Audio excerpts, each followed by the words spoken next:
Read this carefully. Former Indian lawmaker slain live on television, state restricts gatherings. If you're not an Indian, you would read this news and feel horrified at how politicians are being shot dead in India and the state is restricting any reaction to it. A simplistic selective assumption of India, as always.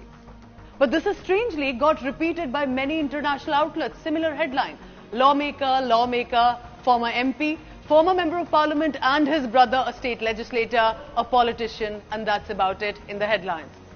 If you are an Indian, you will know what Atiq Ahmed represented.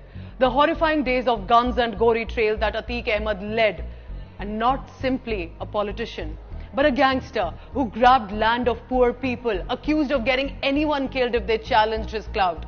The fear of his crimes ran deep for decades in former Allahabad, now Prayagraj in Uttar Pradesh. More than 100 criminal cases have been filed against him, including of murder of innocent people.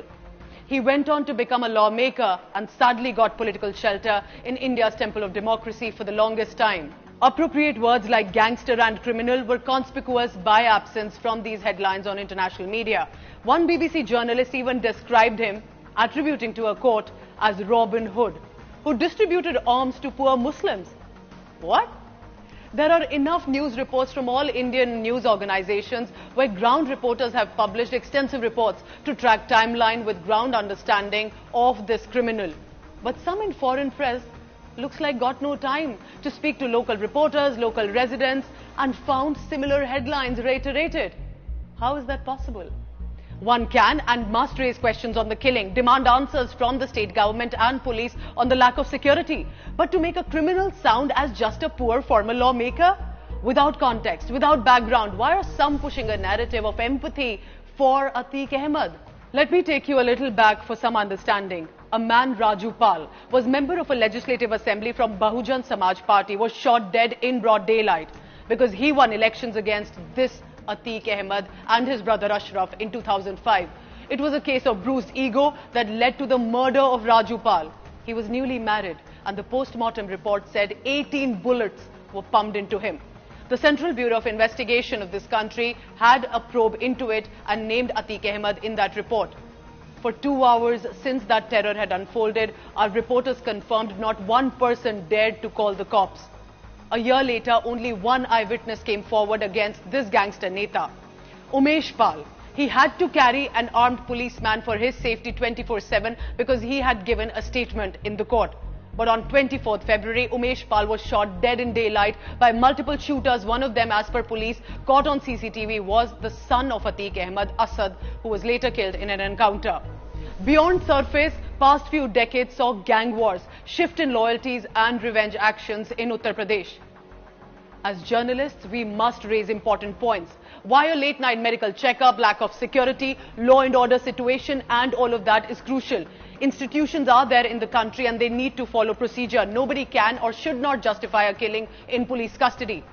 But how can all prime international news groups focus more on the word lawmaker of an opposition party and so less on his criminal history? What is this attempt, and to say what?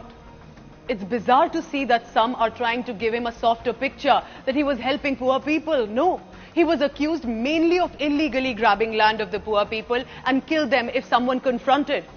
Suraj Kali had her land snatched. Her husband went missing, her brother was electrocuted, son was shot at, and she also survived a shootout. She fought a legal fight for 33 long years like any citizen of this country, only because she wanted her land back from this criminal. Atiq Ahmad उतरे और अशरफ उतरे और जो है तो उन्हें गंदी गंदी गाड़ी दर्ज के ही नहीं और जो है तो ताबड़तोड़ गोलियां चलाने लगे। गोली मेरे जो गोली लगी, अब मेरे जो है तो जलता है तो मैं रो रही हूँ। अपनी समय का जब ख्याल करती हूँ तो मेरी रुवाई तो होती है, नींद नहीं पड़ती। All these years, the system failed her, policy makers failed her, and now by calling Atiq Ahmed a Robin Hood, some of our colleagues have also failed her. This is just one of many similar cases. People who remember the dark times will tell you in hushed whispers how they feel. But even today, his clout is running deep as they reminisce time of gang wars in Uttar Pradesh. Atiq was booked at merely 17 years of age as a teenager for murder of a businessman. Charges of multiple murders years down the line. This muscle man won local elections and kept winning because nobody dared to challenge him. until one Raju Pal came forward. He won, but he was killed. He was even accused of attacking the then Chief Minister Mayawati in 1995. Atiq Ahmed kept switching parties. Samajwadi Party, Apna Dal, back and forth. He kept winning because of the criminal clout and money. His ancestral village remembered him as a ruthless one who bribed witnesses, threatened them, and always escaped the law. In 2007, he was also accused of protecting men who were allegedly involved in the gang rape of Madarsa girl students. The incident sparked a massive outcry, prompting the Samajwadi Party to expel him. Questions should be raised as to how and why such men were allowed to contest elections in the country, and that this needs to stop. But sadly, some netas are even raising his Muslim identity angle, that he was killed for that reason. The fact is, and I hope they realize, that by equating a dreaded gangster like Atiq Ahmed to the Muslim community at large is helping neither the community nor the issues they want to raise. He was dreaded to such an extent that 10 High Court judges recused from hearing the case on him. As latest as 2018, he got a trader arrested and transported to his prison barrack to sign property papers. Many questions are left unanswered to this killing. Here is what the government has meanwhile announced amid massive political showdown charged at Chief Minister Yogi Adityanath.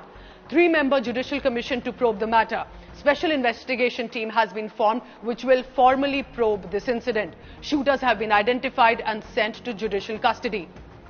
My dear fellow international journalist friends, as you inform the world at large, remember that Atiq Ahmed was first a gangster, first a dreaded criminal, first a monster to poor and vulnerable, not simply a lawmaker, and definitely not a Robin Hood.